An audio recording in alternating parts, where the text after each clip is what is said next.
জামাতে ইসলামী আল্লাহর নবীর দল, ইসলামের পক্ষের দল, কোরআনের দল, তাদেরকে যারা নিভিয়ে দিতে চাইবে আল্লাহই তাদেরকে নিভিয়ে দেবেন। তারা চাইবে আল্লাহর দ্বীনকে মুখের ফুৎকার দিয়ে নিভিয়ে দিতে। এটা আল্লাহরই কথা, ইউরিদুনা লিইউতফিউ নূরাল্লাহি বিআফওয়াহিহিম। সূরাতুস সাফে আল্লাহ বলেছেন তারা চাইবে আল্লাহর নূর তথা ইসলামকে ফুৎকার দিয়ে নিভিয়ে দিতে, কিন্তু আল্লাহু মুতিম্মু নূরিহি, আল্লাহর সিদ্ধান্ত তিনি ঘোষণা করছেন, আমার সিদ্ধান্ত হলো আমার দ্বীনের পূর্ণতা আমি দেবই। তারা চাইলো নিভিয়ে দিতে পারবে না। বাংলাদেশও চেয়েছিল বাংলাদেশ জামাত ইসলামীকে 1 আগস্ট তারা ব্যান করার মাধ্যমে এই দেশের তাওহীদি জনতাকে কণ্ঠ চেপে দিয়ে কোরআনের কথা আর বলতে দেবে না। কিন্তু আল্লাহ তার দ্বীনের পূর্ণতা শুরু করেছেন, তারা 3-4 দিন পর থেকে উল্টা তাদেরকে দেশ ছাড়া করে দিয়েছে।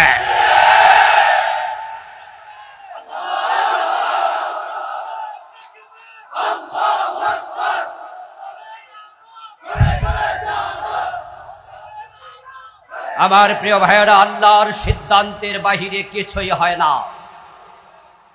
ফাআলুল লিমা ইউরিদ ইয়াফআলু মা ইয়াশা।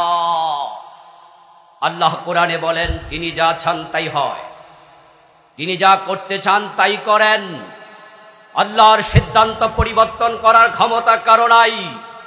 আল্লাহ যাদেরকে সহযোগিতা করতে চান তাদেরকে রুদ্ধ করে দেবে এমন শক্তি পৃথিবীর কারো নাই। জুলাই এবং আগস্টের যে বিপ্লব সাধিত হয়েছে সেটা কোনো মানুষ করেনি, বরং মানুষেরা হতাশ হয়েছিল।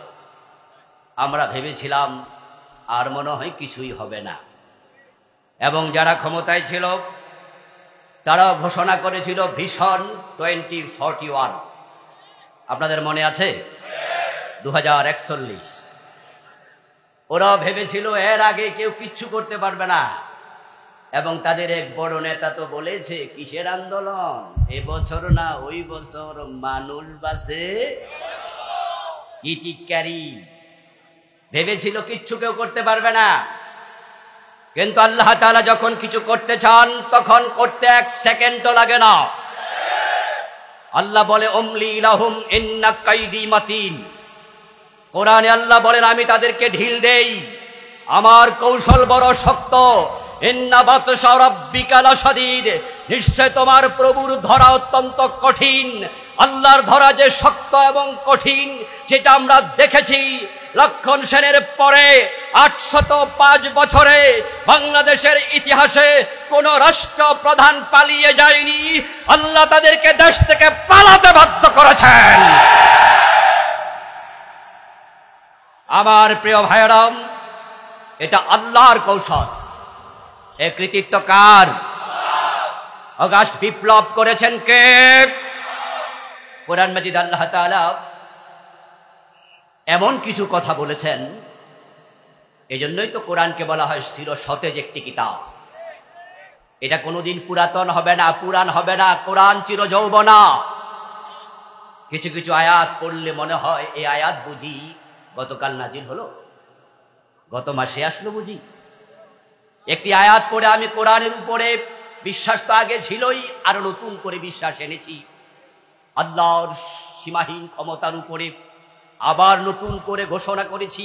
আগস্ট বিপ্লবের পরে আমি লা ইলাহা ইল্লাল্লাহ কত হাজার বার নতুন করে পড়েছি, হিসাব আমি করিনি। একটি মাত্র কারণে বারবার পড়ছি, আল্লাহ আমাদের ক্ষমা করে দাও।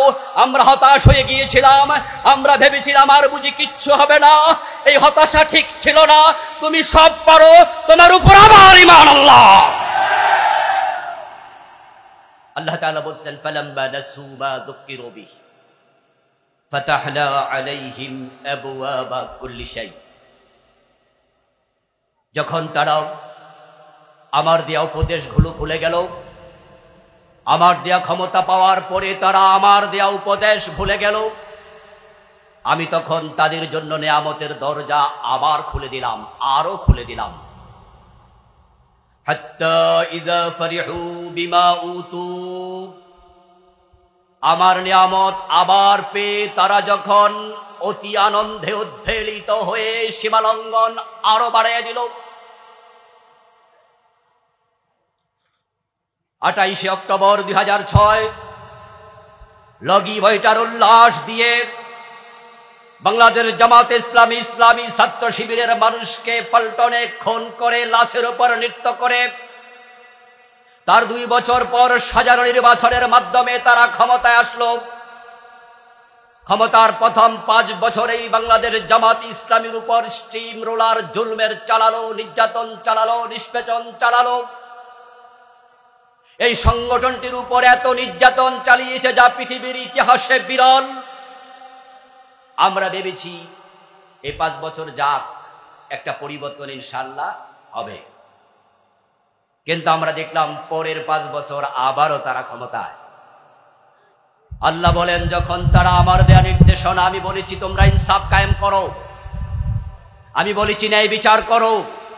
সূরা হজে আমি বলেছি আল্লাযীনা ইম্মাক্কান্নাহুম ফিল আরদি আকামুস সালাহ ওয়া আতাউজ যাকাত ওয়া আমারু বিল মা'রুফ ওয়া নাহাউ আনিল মুনকার। যাদেরকে রাষ্ট্র ক্ষমতা দেব তাদের প্রতি আমি আল্লাহর নসিহা হলো তারা নামাজ কায়েম করবে, তারা যাকাত আদায় করবে, তারা সৎ কাজের আদেশ করবে, তারা অন্যায় বাধা দেবে। কিন্তু তাদেরকে ক্ষমতা দিলাম 2008-এ, 2013, 14, 15 তারা 5 বছর পর্যন্ত ক্ষমতায় টানতে থাকলো, তারা জুলম চালালো, অন্যায় করলো। আমি নিয়ামতের দরজা আবার খুলে দিলাম, দেখি কি করে। অমলি লাহুম, রশিতে ঢিল দিলাম। ফাতাহনা আলাইহিম আবওয়াবা কুল্লি শাই, নিয়ামতের দরজা আরো খুলে দিলাম। নিয়ামত পাওয়ার পরে তারা আরো জুলুম চালালো, বড় বড় নেতাদেরকে বিনা দোষে আমিরে জামাত মতিউর রহমান নিজামী রাহিমাহুল্লাহ সহ মীর কাসেম আলী, আলী হাসান, মোহাম্মদ মুজাহিদ, আব্দুল কাদের মোল্লা রাহিমাহুমুল্লাহ সহ অসংখ্য নেতাকে একেবারে পৃথিবীর জঘন্য মিথ্যাচার কাঁধে চাপিয়ে তারা শহীদ করে দিল। ক্ষমতা পাওয়ার পরে তারা সীমা লঙ্ঘন করতে করতে এমন পর্যায়ে গেল, আল্লামা সাইদির মতো বাংলাদেশের 1 নম্বর মুফাসসিরকে 13টি বছর বিনা দোষে হত্যাকারী, ধর্ষণকারী, খুনি, লুটেরা বানিয়ে তারা জেলখানায় শুধু রাখেনি, ওনাকে হাসপাতালে সুস্থ অবস্থায় এনে স্লো পয়জনিং করে হত্যা পর্যন্ত করল। ফাতাহনা আলাইহিম আবওয়াবা কুল্লি শাই, আমি নিয়ামতের দরজা বন্ধ করিনি, আরো খুলে দিলাম। কিন্তু যখন দেখলাম তারা আমার পাওয়া ক্ষমতা, আমার দেয়া ক্ষমতা পেয়ে আমার দ্বীনের উপর, দ্বীনওয়ালাদের উপর জুলুম করছে, আখাযনাহুম বাগতাতান, আমি জুলাই মাসে হঠাৎ করে আবাবিল পাখিগুলো পাঠিয়ে দিলাম। জুলাই আন্দোলনে যারা ছিল তারা আল্লাহর পাঠানো আবাবিল ছিল, আবাবিল। সূরত পরিবর্তন, পাখি নয়, এটা মানুষ নামক আবাবিল। এই দেশের জামাত ইসলামী, এই দেশের বিএনপি, এই দেশের সরকার বিরোধী সব দল যখন কথা বলার কোনো পথ পায়নি, কথা বলার পরিবেশ পায়নি, সবাই মোটামুটি হতাশ হয়ে গিয়েছে, বাপ দাদা ফেল করেছে, তখন ছোট ছোট নাতি নাতকুর এসে আন্দোলন শুরু করেছে। ওদের হাত দিয়া এত বড় পরিবর্তন হবে পৃথিবীর কেউ ভাবেনি, ক্ষমতাসীনরা ভাবেনি, আমরা ভাবেনি। আবাবিল দিয়ে আব্রাহাকে ধ্বংস করবে, আব্রাহ ভাবেনি।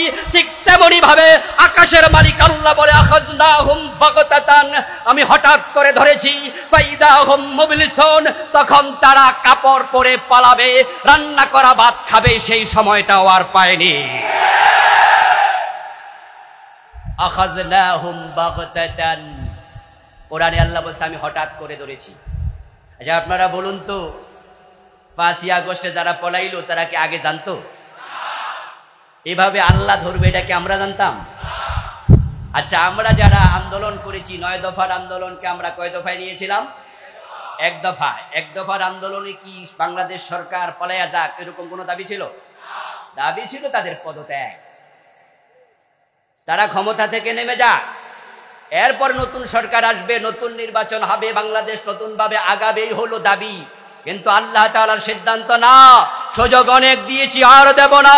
ওয়াল্লাহু মুতিম্মু নূরি, আল্লাহ বলে আমার দিনকে আমি পূর্ণাঙ্গ রূপে বাস্তবায়িত করব। তার সূচনা 5 তারিখে হয়েছে। আগামীর বাংলাদেশ হবে ইসলামের বাংলাদেশ ইনশাআল্লাহ।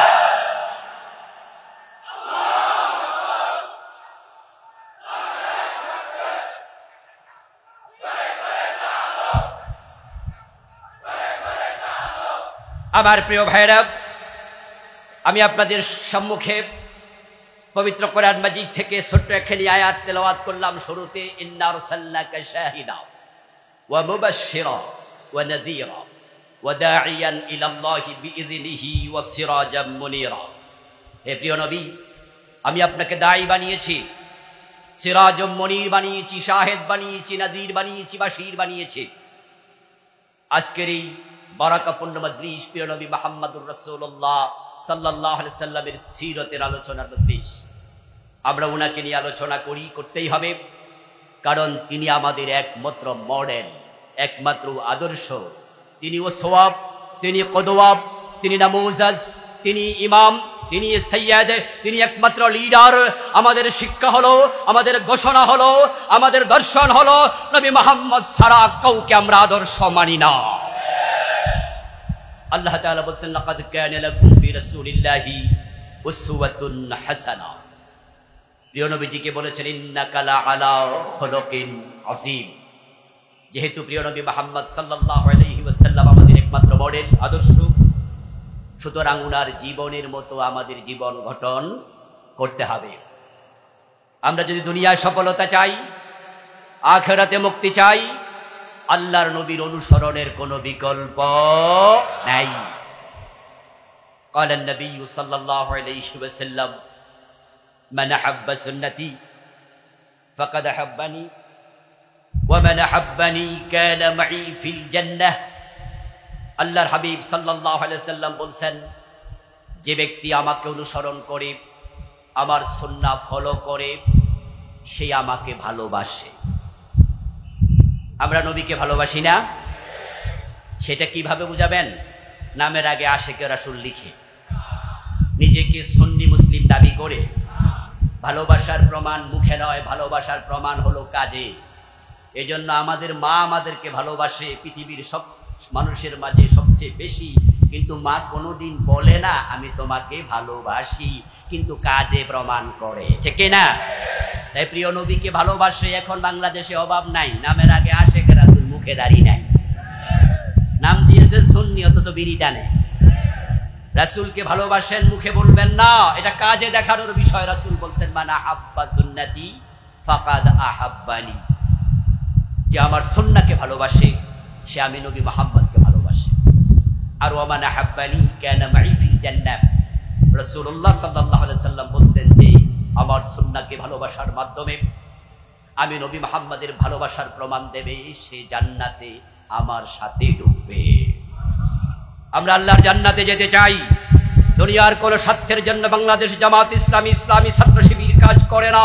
লন্নিসে কাপড় পরছেন, আপনি মুখের দাড়িতে শেভ করছেন, আপনি মিথ্যার আশ্রয় নেন, আপনি ওজনে কম দেন, আপনি মালে বেজাল দেন, আপনার জীবনে সুন্নাহর ঘাটতি আছে, ফরজের ঘাটতি আছে। আল্লাহর হাবিব বলছেন কুল্লু উম্মতি ইয়াদখুলুনাল জান্নাহ, আমার সব উম্মত জান্নাতে যাবে, ইল্লা মান আবা, তবে অস্বীকারী উম্মত জান্নাত পাবে না।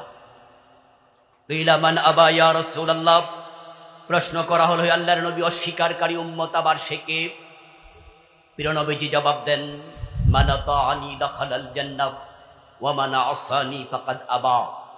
যে ব্যক্তি আমি নবীকে অনুসরণ করে জীবন চালাবে সে জান্নাতে যাবে, যে আমাকে অনুসরণ করতে রাজি হবে না সে অস্বীকারী, তার কপালে জান্নাত নাই। এই হাদিস দিয়েও প্রমাণ হয় জান্নাতে যেতে হলে রাসূলের অনুসরণ লাগবেই লাগবেই লাগবেই।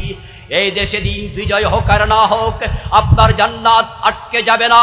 দিন বিজয়ের সাথে জান্নাত পাওয়ার কোনো সম্পর্ক নাই। জান্নাত পাওয়ার সম্পর্ক রাসূলের আদর্শ অনুসরণের সাথে। বাংলাদেশে দিনকে বিজয়ী অবস্থায় আল্লামা নিজামী দেখে যায় নাই, আল্লামা সাইদি দেখে যায় নাই, আল্লামা এইভাবে কত আছে, জুনাইদ বাবুনগরী দেখে যায় নাই, কিন্তু তারা অনুসরণকারী ছিলেন। আমরা আশা করি তারা জান্নাতে চলে গেছেন। আর দিন যদি আগামী বছর পরের বছর 100-200 আসন পাইয়া বিজয়ী হয়ে যায়, এদেশে যদি কোরআনের আইন কায়েমও হয়ে যায়, কিন্তু আপনি সুদ খাচ্ছেন, দিন বিজয় হলো আপনার কোনো লাভ নাই। এই জন্য প্রিয় নবীর সুন্নাহকে আদর্শকে লালন করতে হবে ভালো করে। ওটুকু আর শোনার পরে যাদের মাথায় টুপি আছে তারা একটু বেশি খুশি, তারা কয় যাক তাহলে আমি জান্নাতি। যাদের মুখে দাঁড়িয়ে আছে তারা আর একটু বেশি খুশি, আমার তো সুন্নত আছে তাইলে আমি জান্নাতি। আমার প্রিয় ভাই, দাঁড়িয়ে আর টুপিতে যদি শুধু সুন্নাহ আছে মনে করেন, ভুল করবেন। সুন্নাহ দাঁড়িয়ে এবং টুপিতে সীমাবদ্ধ নয়। সুন্নাহ হলো ব্যক্তি জীবন থেকে আন্তর্জাতিক বলয় পর্যন্ত, রান্নাঘর থেকে সংসদ ভবন পর্যন্ত, জীবনের বটম থেকে টপ পর্যন্ত আপনি থাকবেন যেখানে, সুন্নাহ থাকবে সেখানে। যারা দাঁড়িয়ে এবং টুপিকে সুন্নায় আবদ্ধ করে ফেলেছে তাদের অবহেলার কারণে বাংলাদেশ কোরআন দিয়ে পরিচালিত হচ্ছে না। আর যারা পুরো জীবনে সুন্নাহ আছে মনে করে তারাই কোরআনের আন্দোলনে শরীক হয়ে যায়। আমরা সুন্নাহ মানতে গিয়ে সুবিধাবাদী হই, প্রবৃত্তির অনুসারী হই। আল্লাহর হাবিব সাল্লাল্লাহু আলাইহি ওয়াসাল্লাম কিভাবে ডান পা দিয়ে মসজিদে ঢুকেছেন, সেইভাবে ডান পা দিয়ে আমরা মসজিদে ঢুকি। কিভাবে তিনি নামাজ পড়ে আল্লাহু আকবার বলে নিয়ত বেঁধেছেন, আমরা সেভাবে বাদি, কোনো অসুবিধা নেই। রাসূলের সুন্নাহ ফলো করছি সবাই মিলে। আমাদের কুমিল্লা জজ কোর্ট মসজিদের জজ সাহেব যখন নামাজ পড়তে যান, জোহরের নামাজে 2 রাকাত পড়ার পরে ইমাম সাহেব ভুলে তিনি আত্তাহিয়াতু পড়তে বসেননি। 2 রাকাত পড়ার পরে আত্তাহিয়াতু পড়তে হবে, বসতে হবে, এটা ওয়াজিব। ইমাম ভুলে দাঁড়াতে শুরু করলেন। এই অবস্থায় পিছন দিয়ে মানুষ লোকমা দেয়, জজ সাহেবও লোকমা দিল। মাসালা জানে 2 রাকাত পড়ার পরে বসতে হবে, এটা ওয়াজিব। ইমাম সাহেব হুজুর লোকমা গ্রহণ করলেন, বসলেন, আত্তাহিয়াতু পড়ে সুন্দরভাবে নামাজ যথারীতি শেষ করলেন। এবার জজ সাহেব গেল উনার কোর্টে, এজলাসে বসলো, চোরের মামলার রায় দিল। তখন তিনি চোরকে জেল দিল। চোরকে জেল দেয়া নাকি চোরের হাত কাটা, কোনটা ফরজ? আল্লাহর আইন কি জেল দেয়া না চোর ধরে হাত কাটা? চোর ধরে হাত কেটে দেয়াটা কি ওয়াজিব নাকি ফরজ? গুরুত্ব ওয়াজিবের বেশি না ফরজের বেশি? এখন এই জাজ 30 বছর চাকরি জীবনে আল্লাহর ফরজ বিধান একটাও আইনের পরিণত করেনি, একটার পক্ষেও রায় দেয়নি, অথচ উনি জোহরের নামাজে হুজুরে লোকমা দেয়। তাহলে ওয়াজিব বুঝলো, ফরজ বুঝলো না। আমাদের দেশে আমিন আসতে বলবে না জোরে বলবে, তা নিয়ে ঝগড়া লেগে মসজিদ আলাদা হয়ে যায়। হাত নাভির নিচে হবে না বুকের উপরে হবে, তা নিয়ে ঝগড়া শুরু হয়ে যায়। এগুলো সুন্নাহর মর্তবায়, এগুলোকে ফরজের জায়গায় নিয়ে ঝগড়া করে মসজিদ ভিন্ন বানাচ্ছে। কিন্তু আল্লাহর জমিন 53টা বছর কোরআন দিয়ে চলছে না, তা নিয়ে সে আলেমদের মাথা ব্যথা নাই। ওই আলেমরা, ওই পীরেরা, ওই নামাজিরা আল্লাহর আদালতের আসামি হয়ে দাঁড়ানো লাগবে। আফাতুমিনুনা বিবাদিল কিতাব ওয়া তাকফুরুনা বিবাদ। আল্লাহ বলছে তোমরা কি কিতাবের কোরআনের কিছু মানবা আর কিছু কি বাদ দিবা? আপনি নামাজে মানলেন ইসলাম, রোজায় মানলেন ইসলাম, আদালতে ইসলাম মানলেন না, গণভবনে মানলেন না, সংসদ ভবনে মানলেন না, মন্ত্রণালয়ে মানলেন না, ইউনিয়ন অফিসে, ডিসি অফিস, এসপি অফিস, কোথাও মানলেন না, অর্থনীতিতে মানলেন না, সমাজনীতিতে মানলেন না, শিক্ষানীতিতে মানলেন না, আইনের জায়গায় মানলেন না, মসজিদ আর মক্তবে ইসলাম মানলেন। ইসলাম কি আংশিক ধর্ম না পূর্ণাঙ্গ ধর্ম? তো বাকিটার জন্য আল্লাহর কাছে কি জবাব দিতে হবে না? এই দর্শন জামাত ইসলামী শিখাচ্ছে।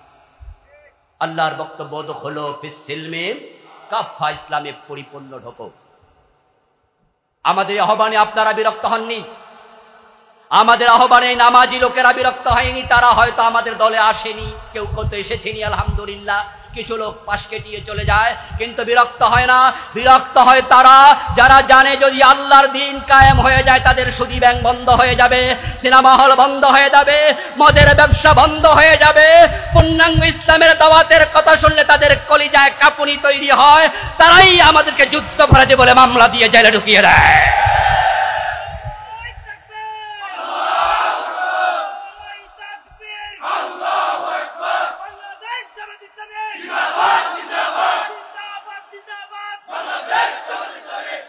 প্রিয় ভাইয়েরা, রাসূলুল্লাহ সাল্লাল্লাহু আলাইহি ওয়াসাল্লাম মসজিদের যেমন ইমাম ছিলেন, তিনি আবার মদিনা রাষ্ট্রের প্রেসিডেন্ট ছিলেন।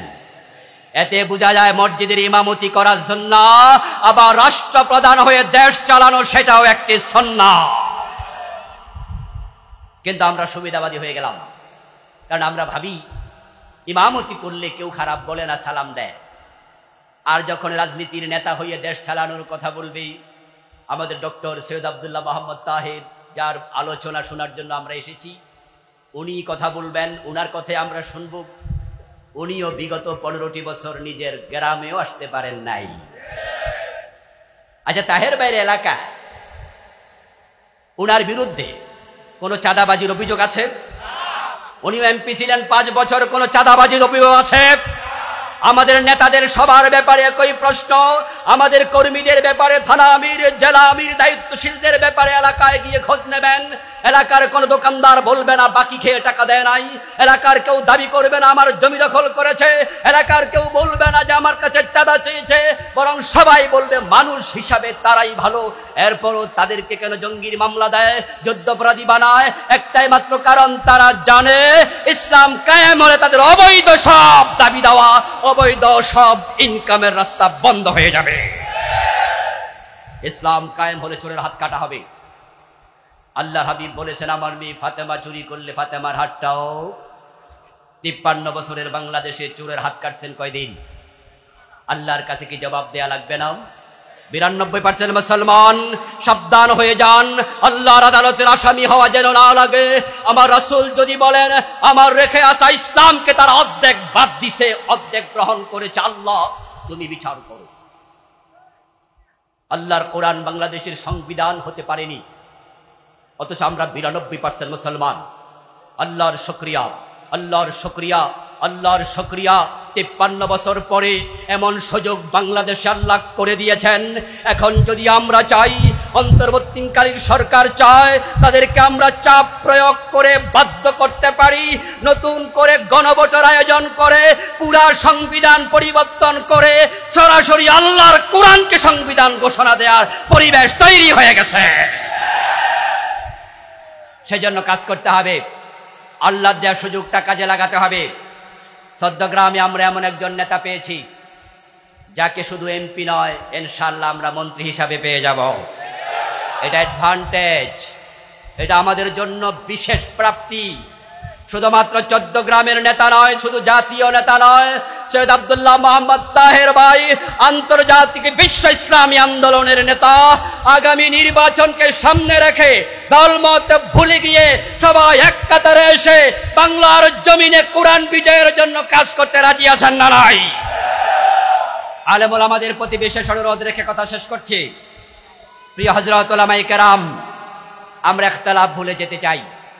কেউ আমরা কিয়াম করি, কেউ করি না, কেউ জোরে আমিন বলি, কেউ বলি না, কেউ মিলাদুন নবী পালন করি, কেউ সিরাতুন নবী পালন করছি, কিন্তু আমরা সকলে দিন শেষে এক জায়গায় দলিল খুঁজি, কোরআন এবং সুন্নাহ, ঠিক না? যদি আপনাকে আমি বলি আপনি আমিন আসতে কেন বলেন, আপনি জবাব দেন এটা হাদিসে আছে। যদি আপনাকে আবার জিজ্ঞাসা করি আমিন আসতে জোরে কেন বলেন, আপনিও বলেন যে এটা হাদিসে আছে। ভাই আপনি ইয়া নবী সালাম আলাইকা বলে কিয়াম কেন করেন, আপনি বলেন যে রাসূল একজন সাহাবীকে বলেছে কুমু ইলা সাইয়্যিদিকুম, সাদ বিন মুআজকে লক্ষ্য করে বলছে তোমাদের নেতা আসছে তার জন্য দাঁড়ায়া যাও, সুতরাং রাসূলের সম্মানে দাঁড়ানো যাবে, এটা হাদিসে আছে।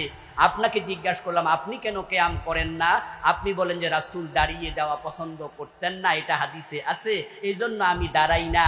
সবাই মিলে দলিল খুঁজি কোথায়? হাদিসে এবং কোরআনে।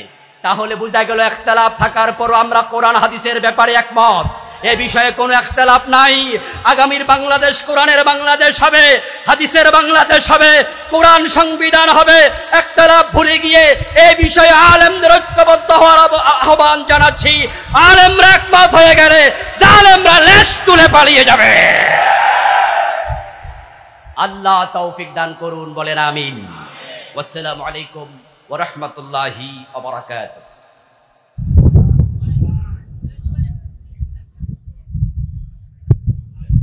সংগ্রামী চৌদ্দগ্রামের জনতা, ইসলাম প্রিয় তৌহিদি জনতা, আজকের এই বিশাল ঐতিহাসিক সিরাতুন নবী সাল্লাল্লাহু আলাইহি ওয়াসাল্লাম আলোচনা সভায় প্রধান আলোচকের আলোচনা রাখলেন চৌদ্দগ্রামের তৌহিদি জনতার কলিজার টুকরা ঢাকা মদিনাতুল উলুম কামিল